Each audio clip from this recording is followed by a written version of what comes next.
Oh, let me see. Did you tweet out a? Oh, yeah. All Yep. right. You tweeted out a 2-minute warning. That's it. That was a good re-social on your Javon Holland story, Furones. What was it, Well, fair the or last foul? one. Yeah. That's good. That's a good tweet. That's a good tweet. Yeah.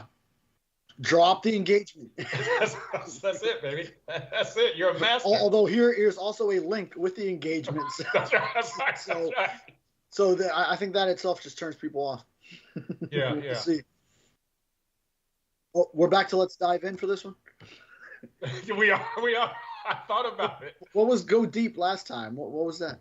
Well, you know what? Because it was I just figured deep dive. The show is a submersible craft, Okay. but yeah, I don't know that it went off very well, huh? Let's go. Let's do it.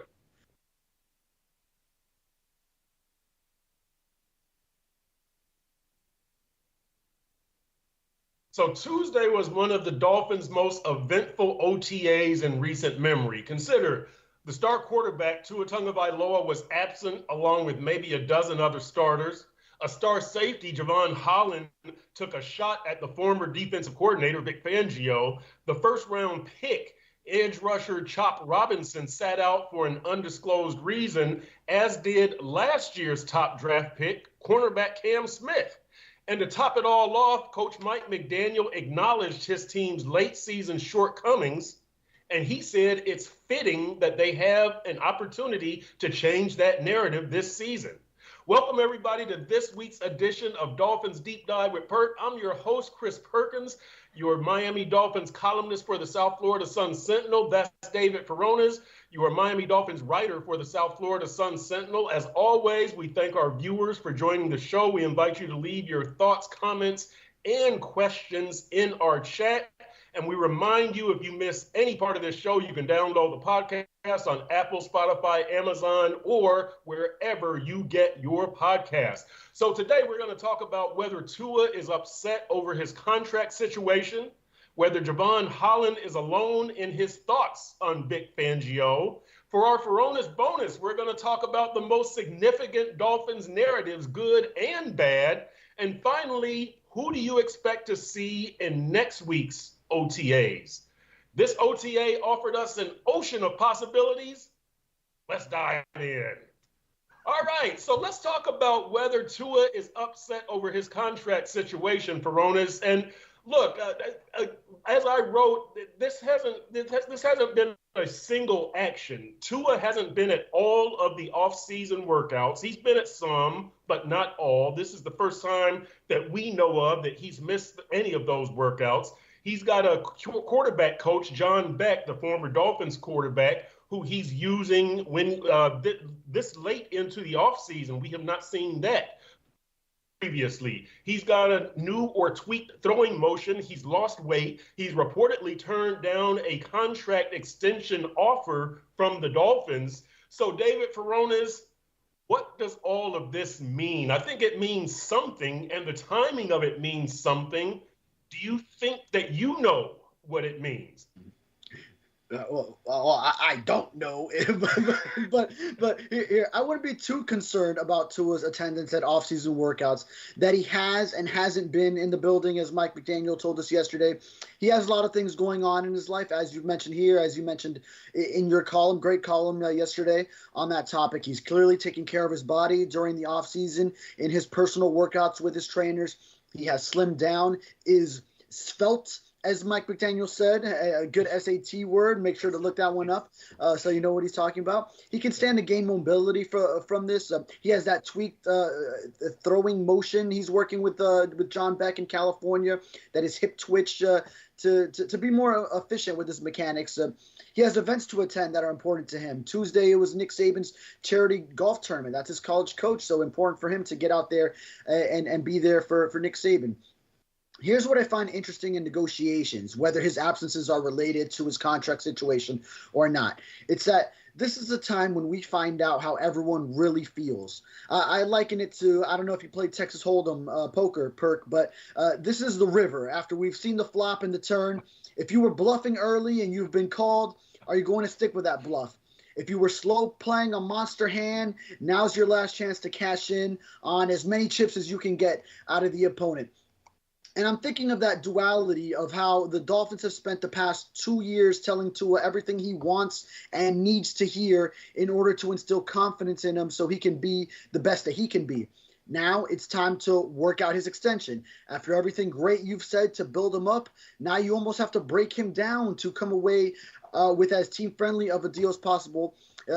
He already had one reported offer turned down. Now, what Tua hears from the organization might be all of the reasons why they feel he shouldn't get paid the top dollar that Joe Burrow, that Lamar Jackson, Jalen Hurts, and Justin Herbert got last year, what Jared Goff got this year. Shoot, he's in line to get more than Patrick Mahomes or Josh Allen's current contracts, and he is not as proven as them. Obviously, we know how quarterback contracts work and that it's just salary cap keeps going up, and when it's your time, you're going to get a record-setting deal. So now we learned how everyone really feels, or you at least ask the question if you're Tua, how do you really feel? What's real in all these conversations? And when these conversations like this take place, it could get ugly. All that said, I don't think the Dolphins want it to get to the place where it really gets ugly and the two sides eventually strike a deal, but it brings an interesting dynamic into this relationship between he and the team. Yeah, I think so. And look, Mike McDaniel was very good and careful to point out he doesn't talk contract with Tua. That's between Tua and the organization. That's not a factor in their relationship. I do like that Tua. It seems like Tua is taking up for himself. I like salty Tua. I like the Tua that shoots the finger at us because some of us in the media have occasionally criticized Tua, me. So I like when Tua fires back. I hope that Tua has a hold in at some point or makes some kind of statement because I like to see that. Ultimately, I'm on the I bet you would because you're in the media and you want the headlines, huh? No. That would be good. Javon Holland did that for us. We're going to talk about him later. Go Javon. But yeah, I just like that, Tua. I don't think, with me, again, it's not about average annual salary. It's about the percentage of the salary cap that the quarterback is taking up and not necessarily Tua. I feel the same about Jared Goff and Deshaun Watson and Justin Herbert and Dak Prescott, a lot of these other guys. I want to see Tua stand up for himself. I like salty Tua. I like when Tua makes a statement, when Tua says, you're not just going to take me for granted. And I think this is the time for him to do that. I think that eventually they should come to amicable terms after the contract is signed, whoever, quote unquote, wins in this battle. But I like seeing Tua take up for himself. I really do. I think that's good for him. By the way, let's say hello to Shape Money, Pete's Takes, Dave Harbor, Fitzgerald Grass, checking in from Naples, Nandito 357, as usual in here. Who else we got? Cap for Life, Billy Batson, Ender Fireplays, YT. Who else we got in here? We got a bunch of people, a bunch of our regulars, and there was something that I saw in here about the media trying to get, here we go, Cap for Life. Not to say you guys, but the media is trying very hard to get this guy in the 50-50 club. It's adorable. And Billy Batson says $58 million payday for Tua. What do you think Tua should get, Furones? Yeah, well, to that first point of media trying to get him into the 50 club, you can always tell sort of which side it's coming from, right? Like when suddenly in the offseason at the Combine, a lot of big national reporters are saying, well, Tua has made the case for himself to potentially match some of these record-setting deals. Oh, well, yeah, I'm pretty sure the Dolphins aren't your source on that. It's his agent that's getting to you on that, his representation. So, of course, now we know the Dolphins have made one offer. And so if his agent is feeling that way, then clearly it was a low ball in comparison. That's how these negotiations work. I think right now, the way the salary cap is currently constructed, yes, in the ballpark of the Jared Goff The salary cap went up significantly since last offseason when we saw the $55 million range that Joe Burrow got to, and then in the ballpark a little bit less those other three that I mentioned with him last offseason. Whether it's Herbert, Lamar Jackson, and also Jalen Hurts. Jalen Hurts also got in there as well. So in that range, yeah, I mean, in today's day and age, a franchise quarterback is going to get over 50. Jared Goff just got 53. So, and yeah, he was already he's one team removed from the team that drafted him number 1 overall. So the Dolphins are the team that drafted him, and then that's the price of doing business in today's day and age. So if you want him, that's what it's going to cost. If you want to try again and start over with another quarterback, then or you can, as you have said, play out that 5th year. You still have the option of a franchise tag. Tua wouldn't be happy about that, but you still have other ways to still extend this current contract, if you will. It would be a franchise tag 1-year deal after that if you want to extend it further, but you can manage his original stay with the team as a little bit longer if you want to play that route, but Tua wouldn't be happy, and it's just going to go up. The price of a quarterback is going to go up even more so in future years. So if you do it now, you can just count on that. It wouldn't look as bad in years to come. Actually, if you would have done it last offseason, I think before he had his first year where he was healthy for the first time, which would have been risky, but you would have definitely been in the 40s going then, maybe low to mid 40s actually. So the longer you wait, the more expensive it will be. Yep. Poseidon says Tannehill all over again. Tua's better than Tannehill. I like Tannehill. Tua's better than Tannehill.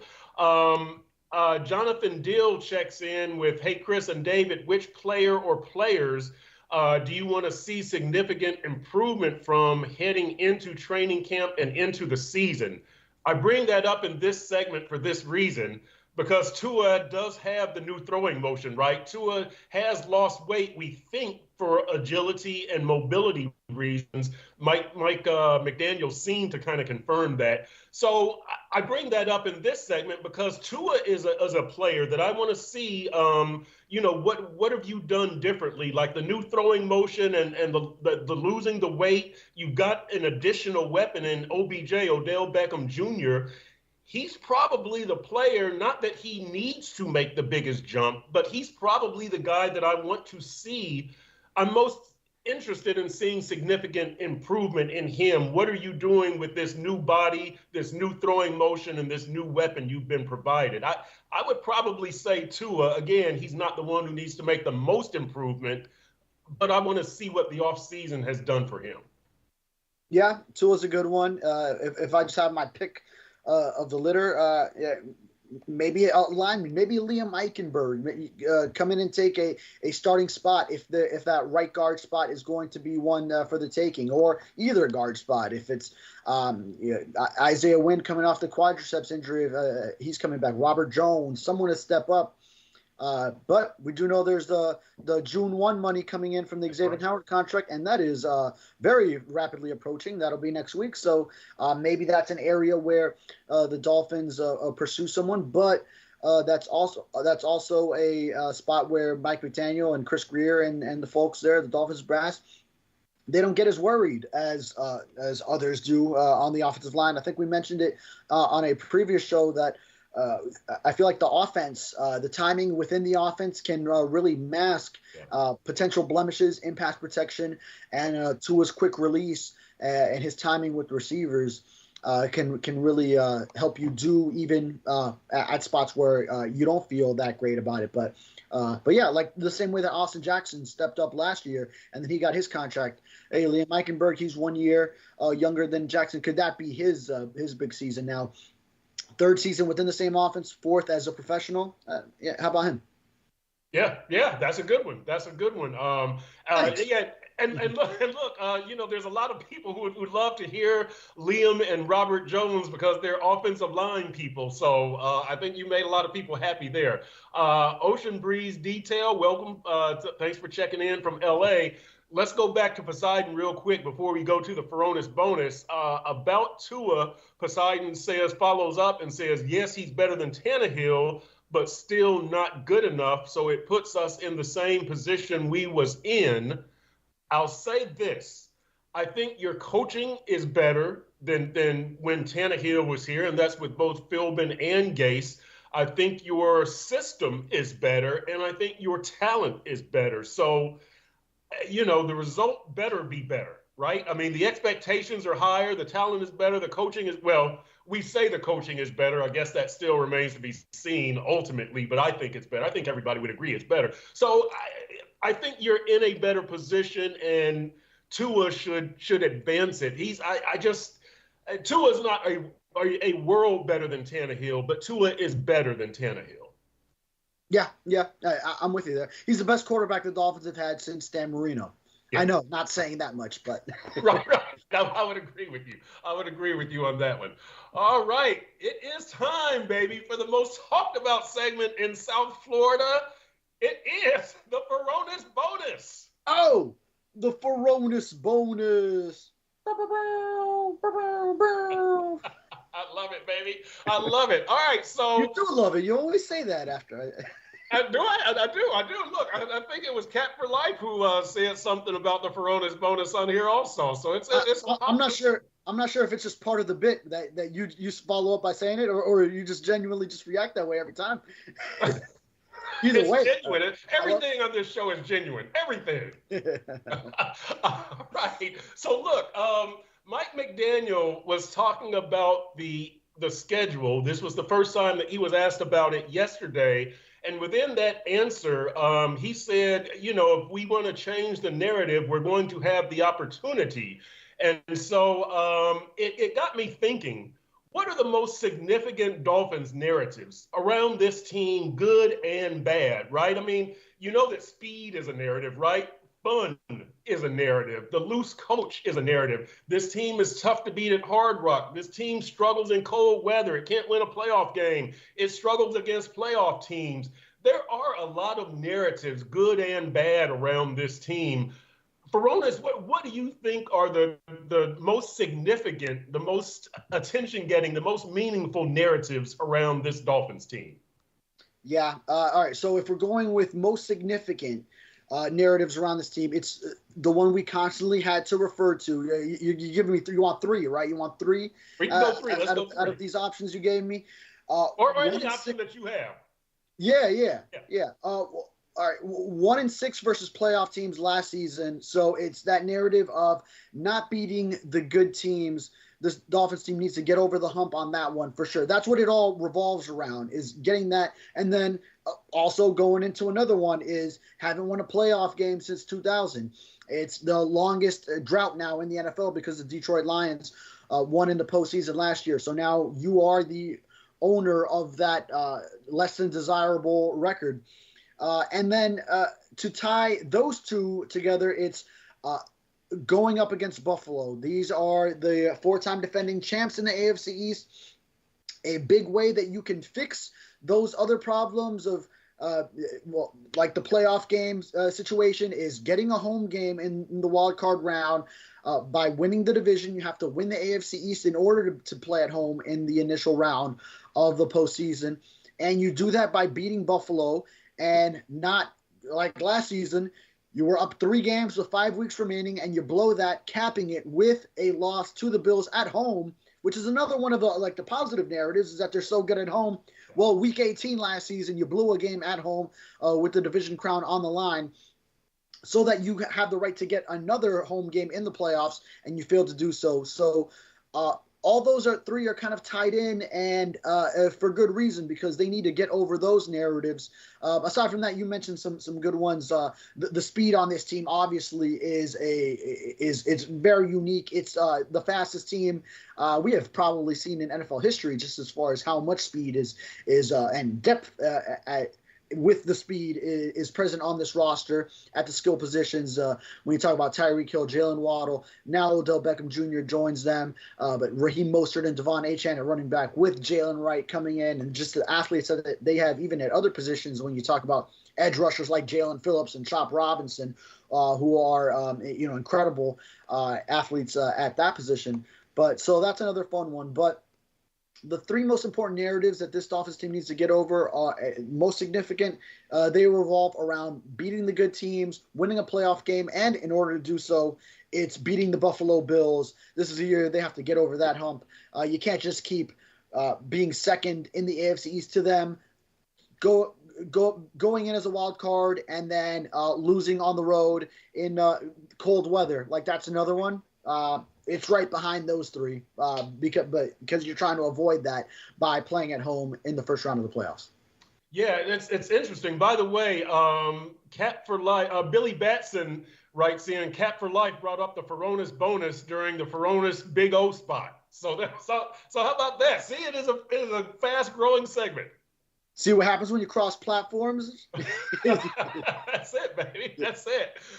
You know what's funny, Furones, when you mention those narratives, I think the local narratives are different than the national narratives. To me, if you ask Jeremy Fowler, Jeff Darlington, NFL fan, not necessarily a Dolphins fan, and wherever in Chicago, I think they would say speed is the first significant narrative with the Dolphins. Probably having fun, right? The touchdown celebrations and all of that, and then probably that they can't win in cold weather. To me, those are probably the national narratives. I wonder how many people know about the playoff team struggles and they probably know they're tough to beat at heart. Do you think that's known? Yeah. I mean, those stats were always played up on ESPN, NFL Network, like toward when they had just 3 losses last season, and they just so happened to be against the Eagles, the Bills, and the Chiefs. Then everyone was making note of that. Going into the game against the Cowboys, it was kind of those two clashing narratives because the Cowboys have the same deal going on with them. Something's got to give in that game, and the Dolphins did finally get a win against a winning opponent. But they know. Yep. Okay. All right. Yeah. I think you're right. But I think everybody just thinks of speed and fun and cold weather. But it's an interesting dynamic with this team because there's so many things that it could be known for. And unfortunately, like holding up that trophy and Don Shula and Dan Marino are like so far in the past that nationally it's just not the same. The speed and the fun takes you through the first 3 months of the season. Then it gets down to crunch time, and it's going to. You mentioned the schedule; it's going to be another tough schedule late in the season this year. So that's when. So it'll be the same. They'll have a lot of fun. They'll win a lot of games early in the year. Now they got to win those games late in the year. Finish off the regular season to get that divisional crown, get the home game in the playoffs, and then win in the playoffs finally. Yep, I agree. All right, moving along here. Hey, Jamaican from Zion JFZ, what's up? Welcome. Let's go to our next segment here, and this is an interesting one, and I want to know if you think Javon Holland was alone in his opinion of Vic Fangio. We know what Javon Holland said yesterday when he was asked about Vic Fangio. Basically, he was asked about the differences between playing for this year's defensive coordinator, Anthony Weaver, and last year's defensive coordinator, Vic Fangio. Holland started off by saying it's a complete 180, and Weave is super dope, like as a person, as an ex-player, as a coach. You can understand him. And then Holland was asked whether Weaver, being a former NFL player, unlike Fangio, makes a difference. And Javon Holland's response was, I think just that it's the fact that he's a good person makes a difference. And so here's my thing with that, is that it's a personal attack on Vic Fangio's character. I don't care if you criticize his coaching. We know that it was probably a bad fit with Fangio and his old school ways, and McDaniel and his new school ways, the new school players, all of that. But this was a personal attack, insinuating that Fangio is not a good guy. I'll say this. Fangio probably started this thing, right? Because of the Ron Jaworski comment in late January, when Ron Jaworski, the ex-NFL quarterback, NFL analyst, and friend of Vic Fangio, went on a radio station in Philly and said a lot of the guys on the Dolphins defense don't want to work. They'd rather go to South Beach and party. And Vic was trying to break them of that habit. And those are the guys you hear complaining now. No names were mentioned. But now you go to this, and Javon Holland mentions a name and a personal attack, and I'm wondering, is that fair? I respect Javon Holland for saying what he said. I think he crossed the line, making it personal. What do you think about that, Furones? Now, you said he said his name. Javon Holland never said Vic Fangio's name.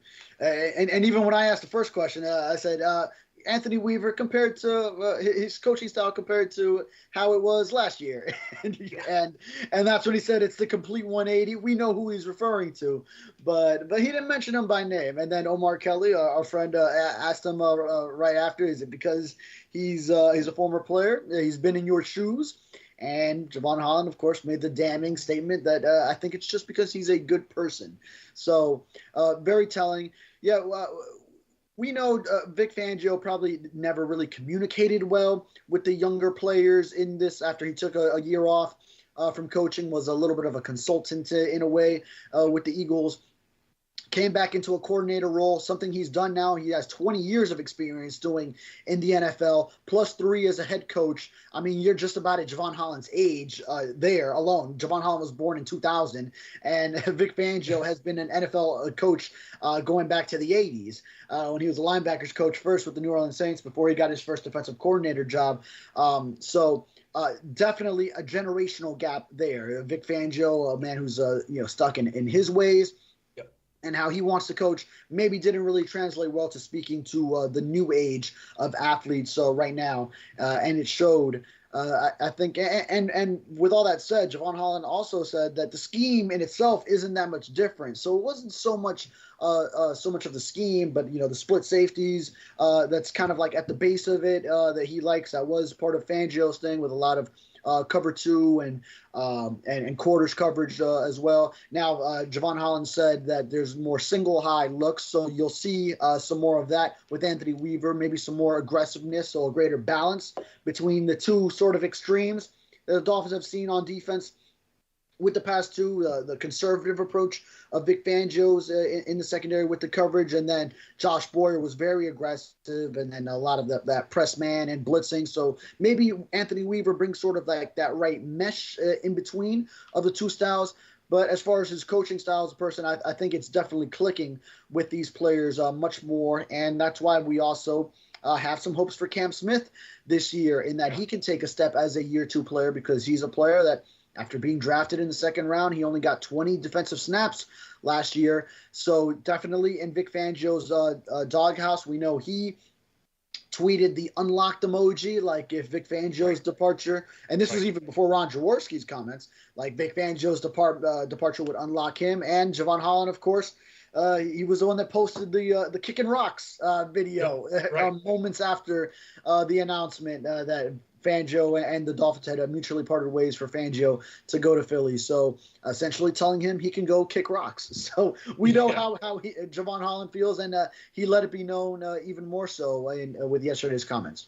He did. Shake Money says Holland can kick rocks. Cat for Life says Vic got us a top 10. I know. He says Vic got us a top 10 defense. Holland missed 4 weeks in December. That's kind of a point that I want to get to. And then you were the number 4 defense, I believe, going into the last 2 games. Then Baltimore just crushes you 56-19. You end up number 10. But you did end up number 10 in the league. So for whatever personal differences and things that they didn't work out with Vic, you were a good defense. You return a lot of those players. Granted, your edge rushers are out right now. But my question, Furones, how do you think that defense should do this year? That, okay, you talk about Vic Fangio and you couldn't communicate with him, but he did get you a top 10. Are you going to be a better defense? Are you going to come through in the clutch on the road in December and January? You had a franchise record for sacks, if I'm not mistaken. What are the expectations for this defense, Furones?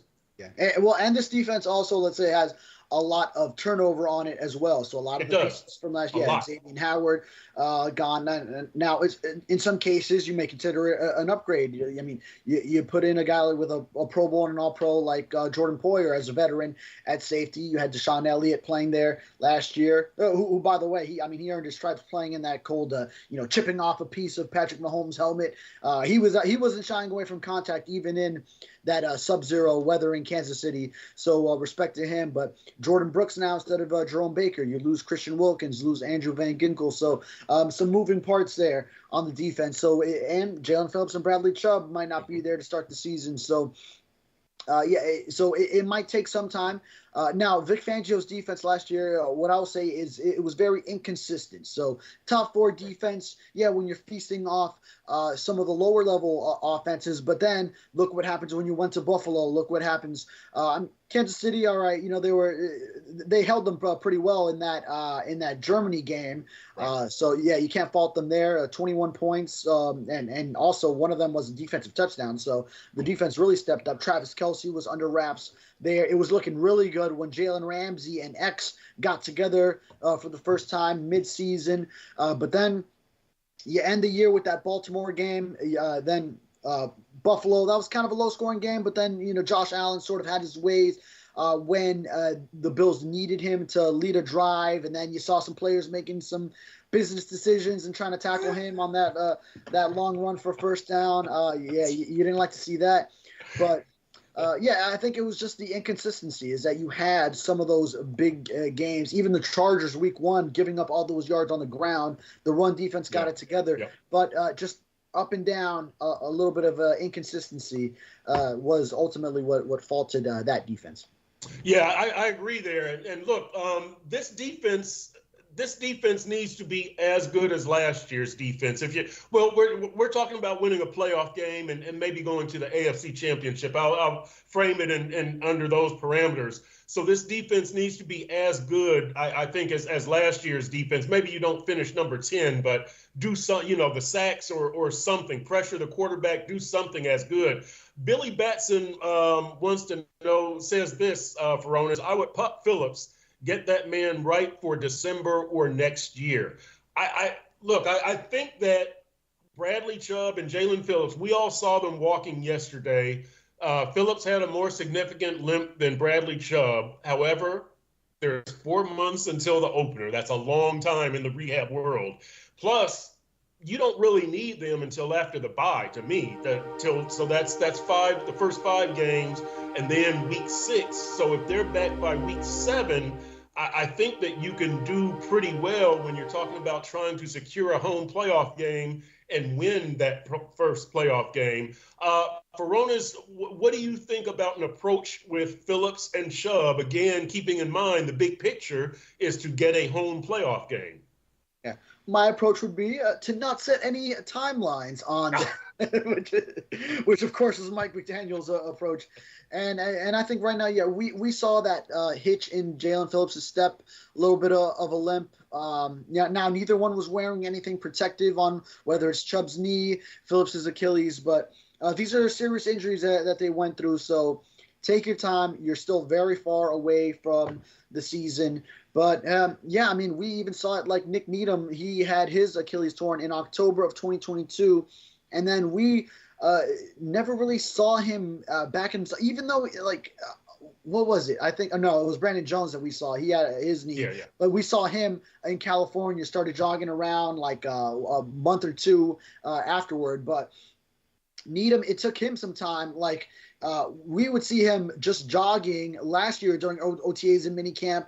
And then he was still PUP, if I'm not mistaken, to start training camp. These things take time, and it's not a linear thing of progress. there's going to be some plateaus, and then there's going to be points in time when there's significant progress. So, yeah, it'll oscillate as far as how much progress is made.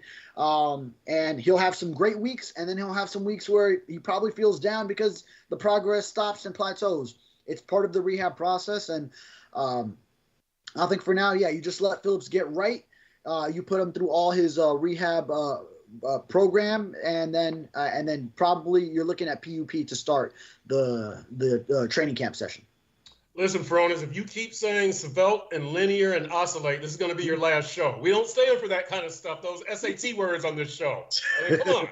What are you doing here? Linear? You're putting linear in that category? I am. What are you trying to educate people? Is that hard of a word for you?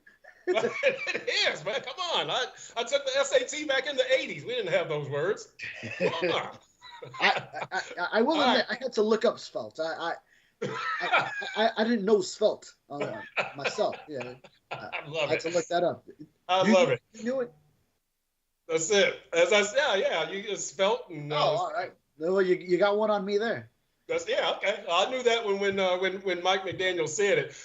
Be stuck. The next question occurred so quickly, I didn't even catch it the first time. Oh yeah. Yeah, because it was like sort of the last word he said in that answer.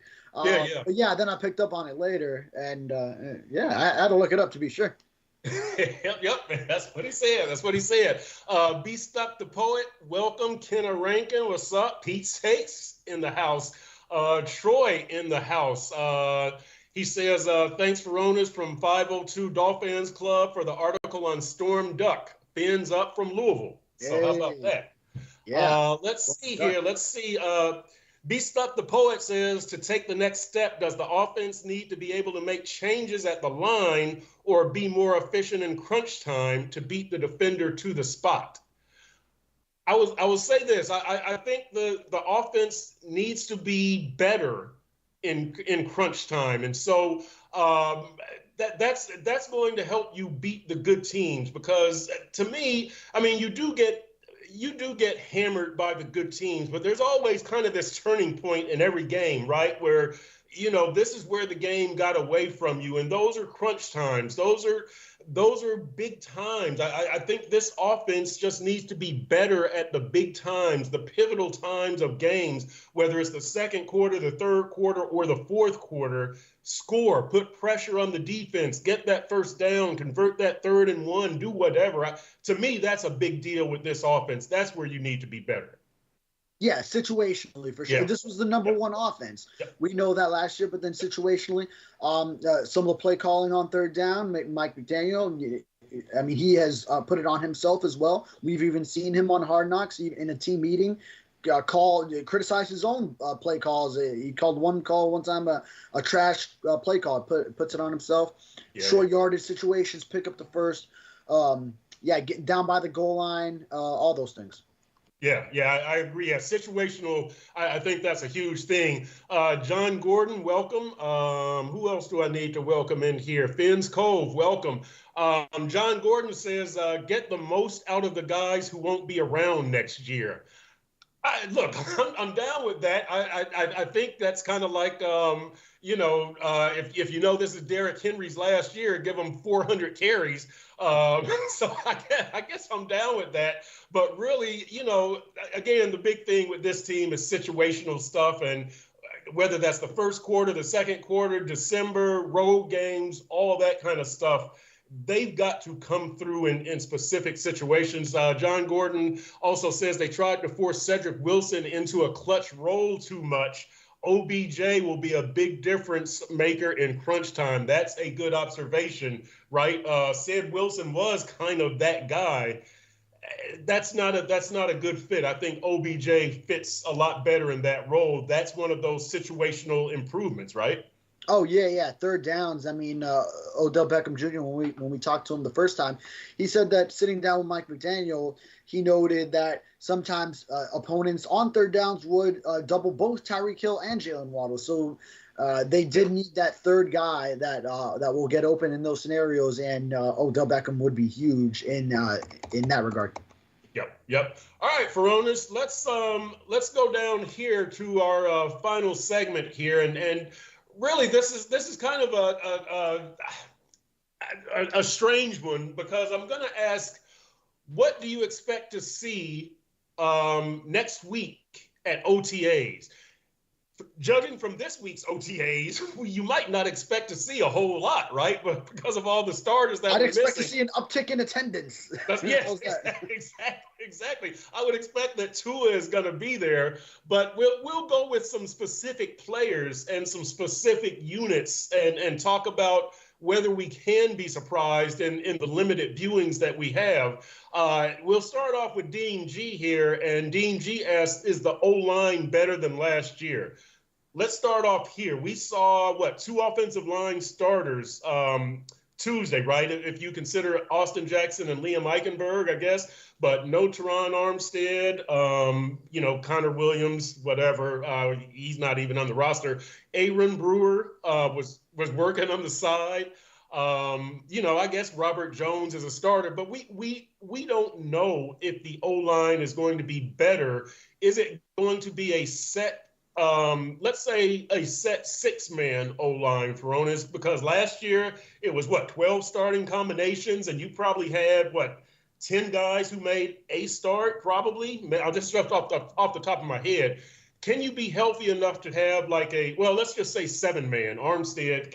Can they be that healthy? Would that be a sign of improvement for this offensive line? So what's the question here? If Can they stay? Is it realistic that they could stay at like a 7-man offensive line unit throughout the season? Would that help cohesiveness? Would that mean that they're going to be a better offensive line, or likely to be a better offensive line? Yeah, I mean, that would help if you keep down those near record-setting starting O-line combinations. Actually, they were second to the Jets. The Jets actually had more starting O-line combinations, I believe, by one last year. So it would definitely help if you have some continuity at the 5 positions. But I think the O-line is also inclined to be able to work because of the system, because of Butch Berry's coaching, even when you go down the depth chart with the second group. So they are in a position where they can handle guys coming in and out, guys changing positions on the line. So the timing of the offense helps in pass protection as well, Tua getting the ball out quickly. So all those things are to the O-line's benefit, even if, all right, there are some questions at the 2 starting guard spots, if indeed Aaron Brewer is the starting center right now, depending on what else is added to the roster. Teron Armstead, not with the team right now. You don't expect him. You don't need him to come out for OTAs. But then eventually when he gets there and he goes into his last season, and Austin Jackson, will be at right tackle. So, yeah, definitely continuity would be a plus, but still it's an O-line that is in tune to be able to handle the turnover and guys going in and out of the lineup.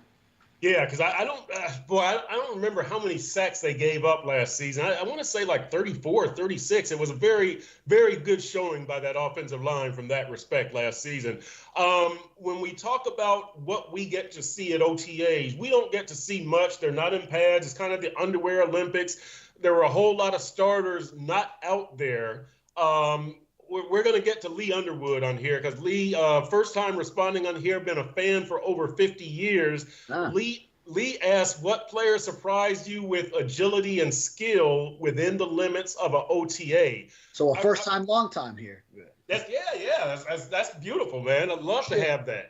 Love to have that. So look, I've been saying this about the players that surprise, agility and skill, appearance. I thought Mo Camara was impressive looking. His bottom half, big thick butt, big thighs, big calves.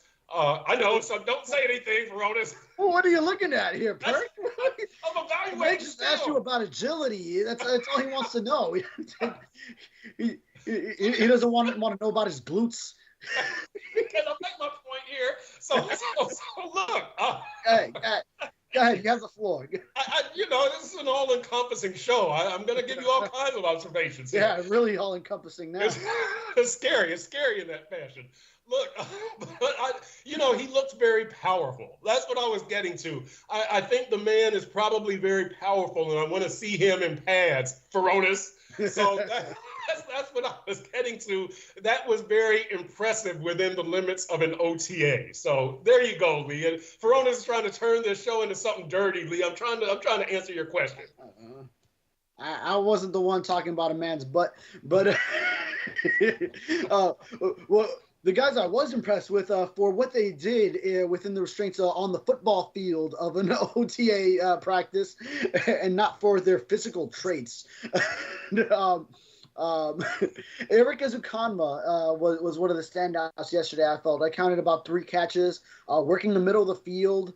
So we know how effective the slants can be in this offense. So I think that's something that we can see. Ezukanma, of course, coming back from the neck issue that had him on the non-football injury list most of last season, and we saw Mike McDaniel kind of get him into the run game a little bit. Remember Deebo Samuel 2021 when Mike McDaniel was offensive coordinator for the 49ers, how much he could get involved in the ground game. So we saw some of that with the motions, jet sweeps, and getting him the ball in that regard. Jody Fortson had a 45-yard touchdown thrown by the UTEP undrafted quarterback Gavin Hardison, who was kind of a nice throwing arm on him. So he beat Nick Needham working in Summit safety. He gets some nickel corner and safety, sort of working at both of those spots for Nick Needham, as Javon Holland had mentioned in his interview. Not revealing any of the Dolphins' secrets here of where players are playing, of course, during OTAs, but also Devon Achane, which we already know that one, but yeah, he impressed, of course, and we know he has added on a little bit of weight to go with that speed, so stronger. And when I say weight, I mean in strength, of course. So I like that he's got a little bit of more of a build on him, upper body. You notice, I'm not specifying other areas like you are, but he had a nice deeper catch and run working down the sideline. So just a few of the offensive standouts that I noticed, skill positions, seeing some agility, as was the question. Yeah, there you go. You're sticking to the question. I like it. No outside observations. That's no fun. H is saying, what did I tune in for? I'm sorry, man. I'm sorry. Look, Furones, so what do you expect to see Chop Robinson and Cam Smith out there next OTA? We don't know why they weren't working out. The Chop did have the sleeve from knee to ankle on his left leg. No limp, nothing that we saw. I don't know. It would be nice to see one of them out there because that would be promising. But do you expect to see, and I wouldn't rush either of them, would you expect to see one of them, both of them? Yeah, it's hard to say without really knowing what their injury is, or if it's even an injury, if it's just some small thing that they want to be cautious with. But yeah, they were working out on the side. And you did mention the compression that we saw on Chop Robinson's left leg. Hey, we did see him participate in drills during rookie minicamp, working on either side of the line on the edge. So, as recently as then, he was out there participating in team portions of those drills. So, hopefully nothing too significant, and something we'll have to ask Mike McDaniel at the start of Tuesday's following OTA session that is open to the media, and then we'll confirm whatever it is once we do get to watch that session. Yep. All right, let's wrap up with a few real quick from Lewis Jones. Will we see a totally different passing offense this year, minus all the motion with our new additions, tight end, etc.? No. The passing offense and the pre-snap motion, that's a Mike McDaniel staple. That's a calling card. I don't think we're going to see any change in that. Do you, Furones?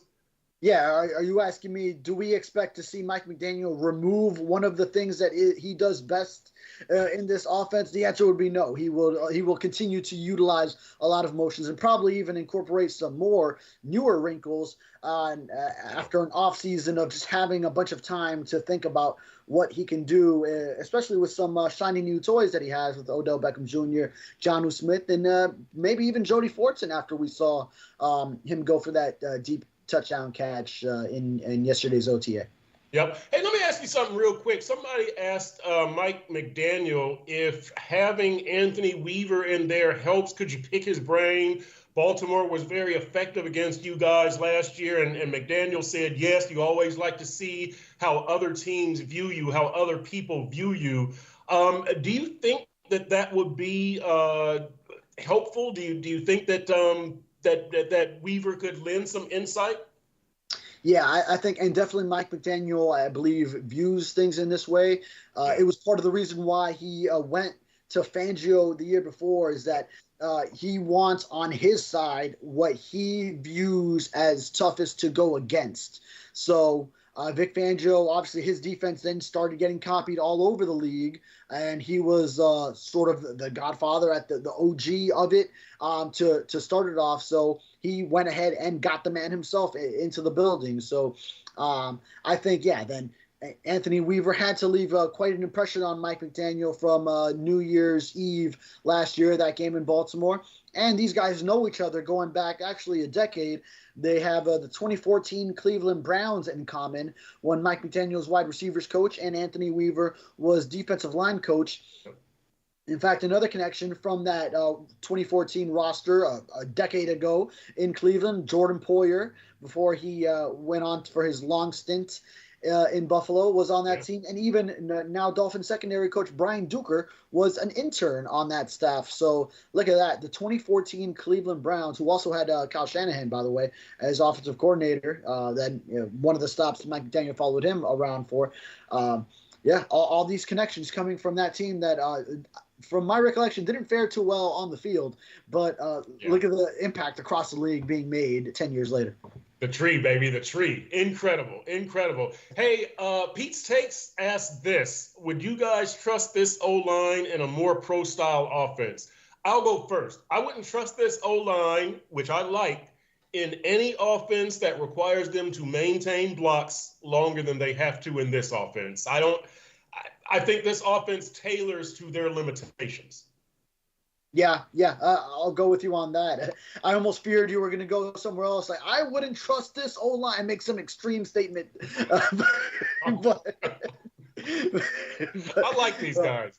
Yeah, right. Yeah, but I feel like, the system is definitely the at the forefront for this offensive line, and I think tailored for those guys. I mean, if you're Mike McDaniel, you have to bring in the offensive lineman that you feel will fit your system. You want more athleticism at the different spots on the offensive line. You're going to be going outside zone at the core of what you do. So getting defenses going east and west, you want a certain type of lineman for sure.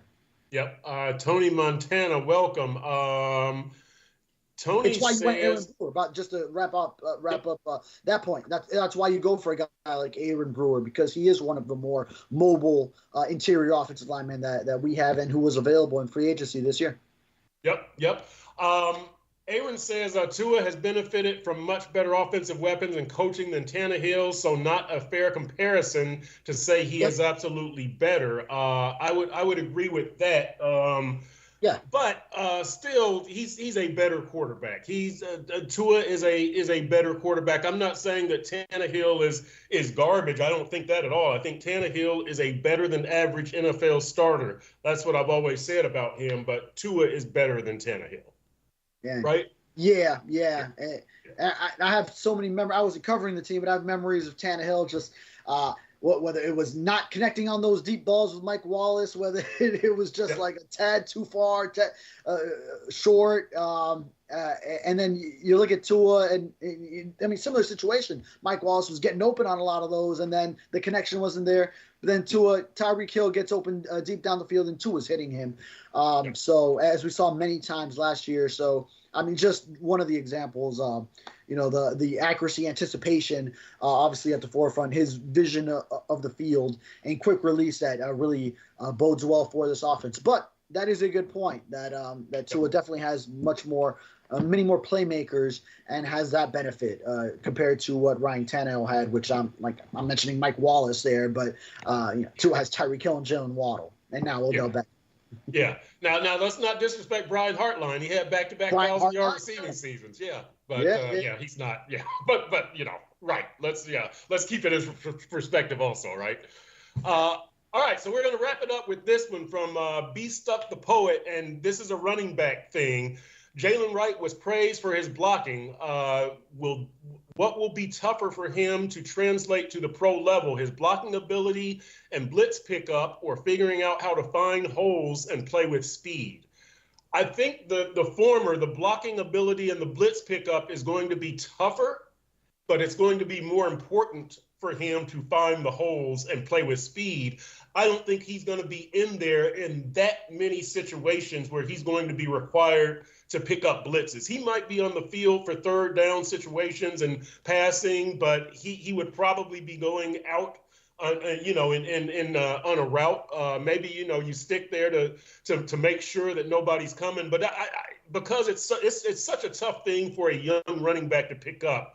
And you do have Mostert, and you do have Achane, and you do have other guys. I think you can minimize his role from the blitz pickup and blocking standpoint, right? Well, I'll tell you what's the biggest thing he needs to get acclimated to in the pros is the South Florida heat and humidity, because first OTA that we witnessed, he is out there vomiting with the helmet cam on. There might be footage of that exists somewhere in Dolphins facilities that maybe we'll definitely never get to see, but nor do we want to see. We already saw what we needed to see live there, but yeah, I mean, a fair introduction to South Florida, and amid a kind of a heat wave, right? This weekend, it was a big heat wave, like record setting for this portion of the year. So it'll be a hot summer. So, but yeah, he'll definitely get in shape for the season. But I mean, one thing he is praised for is that blitz pickup. So I'm sure there will be different intricacies for that, especially at the pro level. So it'll be interesting to see how that develops. But at least he has that foundation for it from college. Okay, I said we were going to wrap up, but we are going to talk run. So Donald Davis says, so we have no power run game when we need it. Savon Ahmed was not there yesterday. Chris Brooks was not there yesterday. Raheem Mostert was not there yesterday. A lot of the running backs were not there, the guys that we think are going to be the key running backs. What do you think of the run game, Furones? Do you have what you need? We know that they stacked running backs, right? They drafted Achane last year, Wright this year. Mostert is coming off of a Pro Bowl season. He's going to be 32. You do have Chris Brooks. You do have a better offense after adding OBJ, and this is the third year. What do you expect from this run game this season? Yeah, and so, I mean, the power guys that you kind of do have are Jeff Wilson and Chris Brooks. Now, Raheem Mostert, all that said, and for his great proficiency in the outside zone, he can run between the tackles, and he can break tackles too. So, I mean, he's really, for a speed back, really well balanced. And I like when he gets into an opponent's shoulder and his ability to break tackle. So I do like that aspect in his game. But for the most part, yeah, I mean, your top three running backs, if you think of Mostert, Achane, and now adding Jalen Wright, drafting him by trading into the fourth round, not really at the top of what you consider a power run game threat. So, yeah, so that is one aspect that maybe is missing, but sort of just not exactly what Mike McDaniel is going to be doing. You have a couple of guys that can do it, but they're sort of lower on the depth chart right now, the way you envision it. Maybe Jeff Wilson can pick himself up, or on the depth chart, Chris Brooks obviously made the roster last year as an undrafted rookie, so he'll get his chances. But yeah, that's an aspect that you kind of want in those short yardage situations. That has been an issue, and getting down by the goal line when you don't have that many big receivers to lob up some jump balls to. Maybe Jonnu Smith can do that. Maybe Eric Ezukanma now, but. Yeah, you sort of do want that element in your run game, but it's something we won't see in OTAs while everyone is not in pads and in shorts, and it'll be several training camp practices once you get into that. So early August, maybe that's when we start to see, when full pads come on really for the first time, you start to hear those shells popping. Then that's when we'll really be able to assess if the Dolphins have grown in that realm. Right, I agree. Dude 67, welcome. Lamarlo Shepard, good to see you again. KC Fanatic, B McD. Unfortunately, that's it for this week's edition of the show. We will be back on June 7th, the day after the mini camp ends, so we won't be with you this week. But June 7th, Friday, will be our next show. We appreciate all y'all tuning in. You are watching Dolphins Deep Dive with Perk on sunsentinel.com.